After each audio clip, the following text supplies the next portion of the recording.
극동방송 애청자 여러분 평안하십니까? 이 시간 로마서 12장 1절과 2절 말씀으로 우리에게 필요한 복이라는 제목으로 말씀을 나누고자 합니다. 일반적으로 사람들이 받고 싶어하는 복이 있습니다.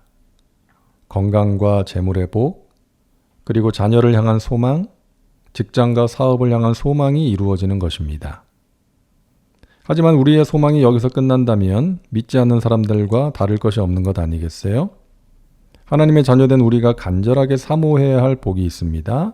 바로 달라지는 복, 변화되는 복입니다. 성경의 내용은 달라지는 이야기입니다.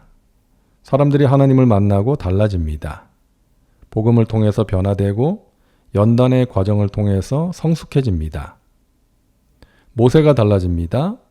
40세 때의 모세와 80세 때의 모세는 완전히 다르죠.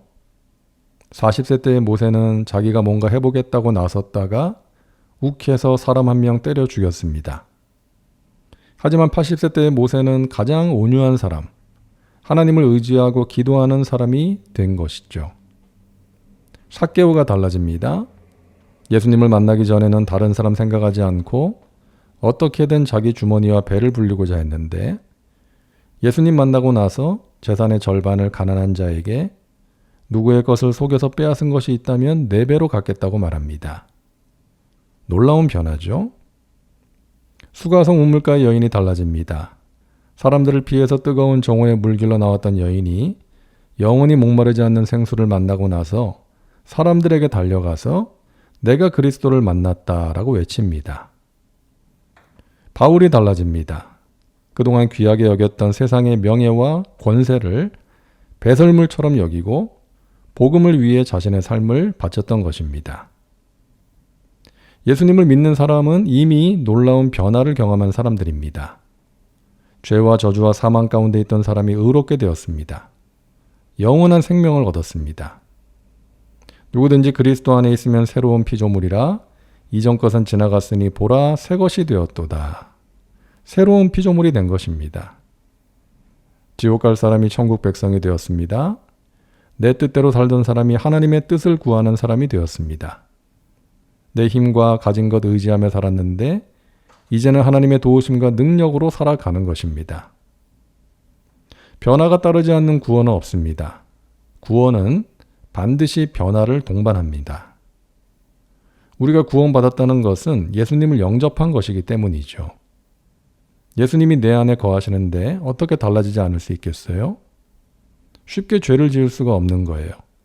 함부로 말하고 행동할 수가 없는 것입니다. 구원받은 사람에게는 반드시 변화가 따릅니다. 갈수록 좋아져야 하는 것입니다. 하나님은 우리가 온전한 사람이 되기를 원하십니다. 그래서 성경을 주셨고 주의 종들을 주신 것입니다. 하나님께서 우리에게 성경을 주신 이유를 디모데후서 3장 16절과 17절을 보면 알 수 있는데요. 모든 성경은 하나님의 감동으로 된 것으로 교훈과 책망과 바르게 함과 의로 교육하기에 유익하니 이는 하나님의 사람으로 온전하게 하며 모든 선한 일을 행할 능력을 갖추게 하려 함이라. 성경을 왜 주셨다고요? 하나님의 사람으로 온전하게 하기 위해서, 그리고 모든 선한 일을 행할 능력을 갖추게 하려고 주셨다는 것입니다. 하나님께서 주의 종들, 목사와 전도사, 선교사를 주신 이유를 골로새서 1장 28절과 29절에서 이렇게 말씀합니다. 우리가 그를 전파하여 각 사람을 권하고 모든 지혜로 각 사람을 가르침은 각 사람을 그리스도 안에서 완전한 자로 세우려 함이니 이를 위하여 나도 내 속에서 능력으로 역사하시는 이의 역사를 따라 힘을 다하여 수고하노라. 목회자의 사명은 각 사람, 하나님께서 맡기신 양들을 그리스도 안에서 온전한 자로 세우는 것입니다. 온전한 사람은 죄가 없는 사람이 아닙니다. 도덕적, 인격적으로 완전한 사람이 아닙니다. 그런 사람은 없죠. 온전한 사람은 온전함의 추구를 포기하지 않는 사람입니다. 하나님과의 바른 관계 속에서 살아가는 사람입니다. 그러함으로 예수님을 닮아가는 사람입니다. 그것이 우리의 소망이 되어야 합니다. 그것이 우리를 향하신 하나님의 소망이기 때문입니다. 목사인 제가 놓쳐서는 안 되는 비전은 여러분 각 사람을 온전한 자, 예수님을 닮은 자로 세우는 것입니다.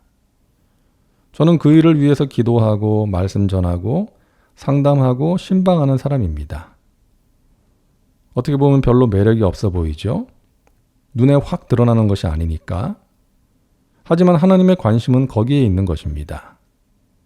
하나님의 관심은 얼마나 많이 모이느냐, 교회가 얼마나 크냐, 여기에 있는 것이 아니라 한 영혼이 구원받고 있는가, 모인 사람들이 달라지고 있는가, 예수님을 닮은 온전한 사람으로 변화되어 가고 있는가, 여기에 있는 것입니다. 오늘 말씀 로마서 12장 2절입니다.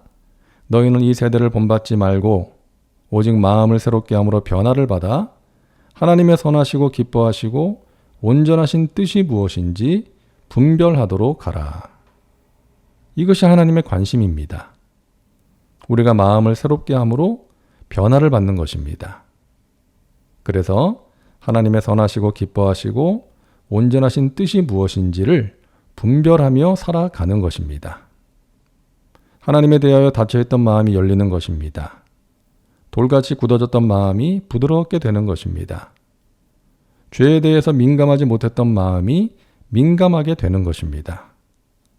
미움과 정죄와 분노로 가득했던 마음이 사랑과 용서와 평안으로 변화되는 것입니다. 절망 가운데 빠져있던 마음이 소망으로 즐거워하게 되는 것입니다. 저와 여러분에게 이런 은혜의 역사가 있기를 바랍니다. 이 복을 꼭 받으시기를 바랍니다. 그러기 위해서 주님과 함께 해야 합니다. 말씀 묵상은 지금도 살아서 역사하시는 말씀, 우리의 영혼을 찔러 쪼개는 말씀 앞에서 나 자신을 보는 것입니다. 그러함으로 깨닫는 것이죠. 아, 이것이 하나님의 마음이구나. 그래, 이렇게 살아야지. 주님, 그렇게 살 수 있도록 도와주세요. 기도를 통해서 경험할 수 있는 귀한 은혜는 기도하는 내가 달라지는 것입니다. 기도는 구하고 찾고 두드리는 것이죠. 내가 원하는 것을 가지고 구하고 찾고 두드립니다. 그런데 기도하다 보면 하나님의 뜻을 알게 돼요. 그래서 하나님의 뜻대로 구하고 찾고 두드리게 되는 것입니다. 처음에는 불안과 두려움으로 기도를 시작합니다. 그런데 기도하면서 염려와 불안이 사라지고 마음의 평안과 확신이 임하는 것이죠. 내 마음이 달라지는 것입니다.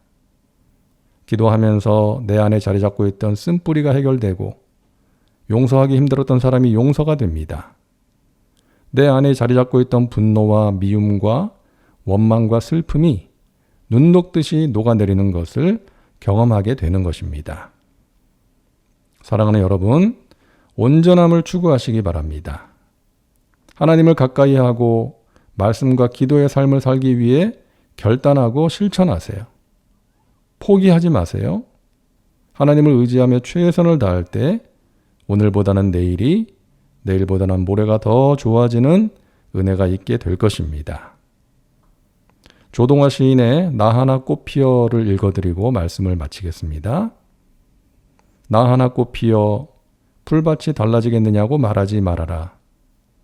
내가 꽃피고 나도 꽃피면 결국 풀밭이 온통 꽃밭이 되는 것 아니겠느냐. 나 하나 물들어 산이 달라지겠느냐고도 말하지 말아라. 내가 물들고 너도 물들면 결국 온 산이 활활 타오르는 것 아니겠느냐. 사랑과 은혜가 풍성하신 하나님, 우리 각 사람이 예수님을 닮은 온전한 사람으로 변화되어 가게 하여 주옵소서. 온전함을 추구하며 주님 앞에 나아가게 하옵소서. 마음을 새롭게 함으로 변화를 받아 하나님의 선하시고 기뻐하시고 온전하신 뜻이 무엇인지 분별하며 살게 하옵소서. 예수님의 이름으로 기도하옵나이다. 아멘.